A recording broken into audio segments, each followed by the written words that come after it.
Sir నమస్కారం sir. నమస్తే sir, Chandrababu గారు ఒక ప్రెస్ మీట్ లో సీఎం గానే అసెంబ్లీలో అడుగు పెడతాను అని చెప్పేసి కామెంట్స్ చేశారు. అంటే సీఎం గానే మాత్రమే అసెంబ్లీలో అడుగు పెడతాను అని చెప్పేసి కొంతమంది అంటున్నారు, లేదు సీఎం అయిన తర్వాత అసెంబ్లీలో అడుగు పెడతాను కొంతమంది. అంటే అది కరెక్ట్ క్లారిటీ అయితే లేదు. మరి దీనిపైన మీ ఒపీనియన్ సార్, ఆయన ఏమన్నారా కామెంట్స్? సీఎం గా కాలు పెడతాననేది మాట్లాడాలి ఆయన. అంతకుమించి వేరే గత్యంతరం లేని పరిస్థితిలో చంద్రబాబు నాయుడు ఉన్నాడు చాలా స్పష్టంగా. ఓకే, ఈసారి ఎన్నికల్లో గెలుపు అనేది అనివార్యంగా వాళ్ళకి కావాలి అనే కండిషన్. అంటే ఎట్టి పరిస్థితుల్లోనూ గెలుపు సాధించాల్సిన పరిస్థితి ఉంది. లేకపోతే పార్టీ ఏమైపోతుందో తెలియదు. తెలుగుదేశం పార్టీ బతకాలంటే ఈసారి తెలుగుదేశానికి అధికారం కావాల్సిన పరిస్థితి ఉంది. ఓకే, ఎందుకంటే దాన్ని భుజాన్ని వేసుకుని ముందుకు తీసుకెళ్లేటువంటి లీడర్షిప్ కనిపించడం లేదు. రామారావు గారి రోజుల్లో ఇలాంటి ప్రశ్నే ఒకసారి ఉత్పన్నం అయితే ఆయన ఒక మాట చెప్పారు, ఒక అద్భుతమైన స్టేట్మెంట్ ఇచ్చాడు. ఈ పార్టీ నాతోనే పుట్టింది, నాతోనే పోతుంది అన్నాడు ఆయన. ప్రజలకి గుర్తుండేది అయితే పేపర్లో బ్యానర్ ఐటమ్ అది. తెలుగుదేశం నాతోనే పుట్టింది, నాతోనే పోతుంది అని చెప్పాడు. అసలు తర్వాత ఉంటుందని చెప్పలే, ఎంతకాలం ఉంది అది. ఆయన మరణించిన తర్వాత కూడా 25 ఏళ్ళు ఉంది అది. సరే, ఉండగలగటానికి చంద్రబాబు నాయుడు కారణం అనుకుంటే, ఇప్పుడు చంద్రబాబు అయిపోయింది ఆయన పరిస్థితి. ఆ విషయం రామారావు చెప్పినంత కాన్ఫిడెంట్గా చెప్పే పరిస్థితుల్లో ఈయన ఉండడు. ఈయన లౌక్యం మనిషి కాబట్టి, ఆయన లౌక్యం తెలియని మనిషి. అలాగే మీ పిల్లల్లో మీ పొలిటికల్ లెగసీని, సినిమా లెగసీని కొనసాగించే వాళ్ళు ఎవరున్నారు అని హిందూ పేపర్ వాళ్ళు అడిగారు ఎన్టీఆర్. ఎవరూ లేరని స్పష్టంగా చెప్పాడు ఆయన. చంద్రబాబు నాయుడు అది చెప్పడు, లోకేష్ నా వారసుడు కాదు అని చెప్పే పరిస్థితి చంద్రబాబుకి లేదు. అది వాళ్ళిద్దరికి ఉన్నటువంటి డిఫరెంట్. ఆయన ఏది అనిపిస్తే అది మాట్లాడతాడు ప్రపంచం ముందు. వీడు తనవాడ పరాయివాడ ఈ లెక్కలు ఉండేవి కాదు. దీనివల్ల ఏం జరుగుతుంది, ఎవడు రివర్స్ అవుతాడు అనేది కూడా ఆలోచించేవాడు కాదు.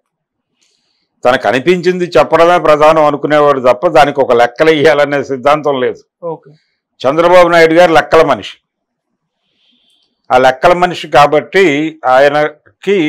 ఆయన లోకేష్ని బహిరంగంగా విమర్శించడం, అతని ముందు అతను చెప్పిన పద్ధతిలో నడుచుకునే ప్రయత్నం చేయటం చాలామంది చెప్పారు మనకి. ఆ మీటింగ్లో లోకేష్ ఉండబట్టి చంద్రబాబు అలా వ్యవహరించాల్సి వచ్చింది అని అచ్చెన్నాయుడు దగ్గర నుంచి చాలామంది మాట్లాడారు కదా బహిరంగ వేదికల మీదే. సో ఆయన లెక్క వేరు. అందుకని అసెంబ్లీలో కాలు పెట్టడం అనేది ఆయనకు అనివార్యం. కానీ ఎమ్మెల్యేగా కాలు పెట్టాలని అనుకోవడం లేదు ఆయన. ఎమ్మెల్యేగా ఆయన గెలుస్తాడు కుప్పం నుంచి, అది వేరే గొడవ. ఆ గెలిచినంత మాత్రాన ఒక ఎమ్మెల్యేగా అసెంబ్లీలో కాలు పెట్టడం ఆయనకి ఇష్టం లేదు. ఆయన ముఖ్యమంత్రి హోదాలో కాలు పెట్టితేనే ఆయనకు సాటిస్ఫాక్షన్. లేకపోతే 80వ ఏట మళ్ళీ ప్రచారానికి వెళ్ళాలి ఆయన. అప్పటికి ఏం జరుగుతుందో తెలియదు. రెండోసారి జగన్ గెలిస్తే ఈయన పరిస్థితి ఏంటో తెలియదు. టీడీపీని ఆయన ఏం చేస్తాడు అనేది తెలియదు. అంటే వీళ్ళు ప్రజాస్వామిక రాజకీయాల్లో ఉండి ప్రజాస్వామిక రాజకీయాల్లో ఒక అనుసరణీయమైనటువంటి, నిజానికి దానిలో ఒక ప్రత్యేకత తీసుకొచ్చినటువంటి ఎన్నికల ప్రక్రియ. ఆ ఎన్నికల ప్రక్రియని రెడిక్యూల్ చేస్తూ మాట్లాడుకుంటున్నారు వీళ్ళు. ప్రజల్ని పక్కన పలచబరిచి ఆయన భగవంతుడి సాక్షిగా అని చెప్పడం, భగవంతుడు నన్ను ముఖ్యమంత్రిని చేశాడని చెప్పడం, దేవుడు, అదొక గందరగోళం. అయితే ఈయనది ఇంకో తరహా గందరగోళం. ఈ గందరగోళం మధ్య విస్పరింగ్ క్యాంపెయిన్ విపరీతంగా చేస్తున్నాడు ఆయన. బ్లాక్మెయిల్ రాజకీయాలు కూడా మొదటి నుంచి ఉంది చంద్రబాబు నాయుడుకి. ఆయన 2019 ఎన్నికల్లో జనాలని రాజధాని పేరు చెప్పి బ్లాక్మెయిల్ చేసే ప్రయత్నం చేశాడు. తెలుగుదేశం ఓడిపోతే రాజధాని ఉండదు, అమరావతి ఉండదు అని స్పష్టంగా చెప్పాడు ఎన్నికల సభల్లో. రాజధాని ఉండాలంటే తెలుగుదేశాన్ని ఎన్నుకోండి, రాజధాని నిర్మాణానికి 35 ఏళ్ల నుంచి 50 ఏళ్ళు పడుతుంది, అంతకాలం మీరు కంటిన్యూగా ఒకే ప్రభుత్వాన్ని ఎన్నుకుంటే ఆ రాజధాని కళ సాకారం అవుతుంది, లేకపోతే కాదు అని చెప్పిన పెద్ద మనిషి అయిన చంద్రబాబు. సో అందుకని చంద్రబాబుతో ఆ రకమైన ఇబ్బంది ఉంటుంది. అందుకని ఆయన వచ్చే ఎన్నికల్లో అప్పటికి 80 ఏళ్ళు వచ్చేస్తాయి ఆయనకి. అప్పుడు ఇదే ఫోర్స్తో ఇదే పద్ధతిలో ఉండగలడు. అంటే 80 ఏళ్ళు వచ్చేస్తాయి, పార్టీ భవిష్యత్తు ఏంటని ఆలోచిస్తున్నాడంటే లోకేష్ మీద ఉన్న ఆయనకున్న లెక్క ఏంటో మనకు అర్థమవుతుంది. లోకేష్ క్యాపబుల్, ఈ రైలుని అతను నడిపించగలడు, ఒక అద్భుతమైన ఇంజిన్ అనే కాన్ఫిడెన్స్ ఉంటే ఈ మాటలన్నీ మాట్లాడ్డాయి. కర్నూలు డాస్ మీద, కర్నూలులో వేదిక మీద కూర్చుని ఇది నా చివరి ఎన్నిక, దయచేసి నన్ను ఎన్నుకోండి అని అడగడు చంద్రబాబు. అడుగుతున్నాడంటే సెకండరీ లీడర్షిప్ విషయంలో అనేక సందేహాలు ఉన్నాయి కాబట్టి. దీనికి ఆత్మవిమర్శ చేసుకోవాల్సింది లోకేష్, ప్రజలు కాదు. ఈ ఉద్దేశంతో ఈ గందరగోళంలో నుంచి ఆయన వచ్చే ఎన్నికల్లో గెలవడం అంటూ జరిగితే సీఎంఏ కావాలి, లేకపోతే కష్టం అనే తన వ్యక్తిగతమైనటువంటి అభిప్రాయాన్ని ప్రపంచ అభిప్రాయంగా ఆయన ప్రకటించే ప్రయత్నం చేశాడు. కానీ జనాలకు తెలుసు ఈయన ఏం చేస్తాడు, ఏం చేయగలడు, ఎంతవరకు చేయగలడు, ఏ క్షణంలో ఎవరిని ఎలా అమ్మేయగలడు, దీనికి సంబంధించిన విషయాలన్నీ సమగ్రంగా జనాలకు తెలుసు. కాబట్టి ఈయన మాటలకు ఏదో రియాక్ట్ అవుతారని అనుకోవాల్సిన అవసరం లేదు. అదే ఆయన ధోరణి. సెంటిమెంటలైజ్ చేయటము, బ్లాక్మెయిల్ చేయటం అనేది ఆయన ప్రోగ్రాం. ఆ రోజున 35 ఏళ్ల పాటు తెలుగుదేశాన్ని ఎన్నుకోకపోతే మీకు రాజధాని ఉండదు, జాగ్రత్త అని బెదిరించాడు. ఇప్పుడు అలాగే బెదిరిస్తున్నాడు. ఇలా బెదిరింపుల రాజకీయాలకి, బ్లాక్మెయిల్ రాజకీయాలకి దిగితే ప్రజాస్వామ్యంలో ఎట్లా కుదురుతుంది? ఈయన బలహీనతలే, ఈయన అనావగాహనలే జగన్కి బలంగా పరిణమిస్తున్నాయి. అలాంటి ప్రకటనలు ఇవ్వడంలో చంద్రబాబు సిద్ధహస్తుడు. అంటే అగ్రెసివ్గా ఉన్నాను, దూకుడుగా ఉన్నాననే భ్రమలో తప్పులు చేస్తాడు ఆయన.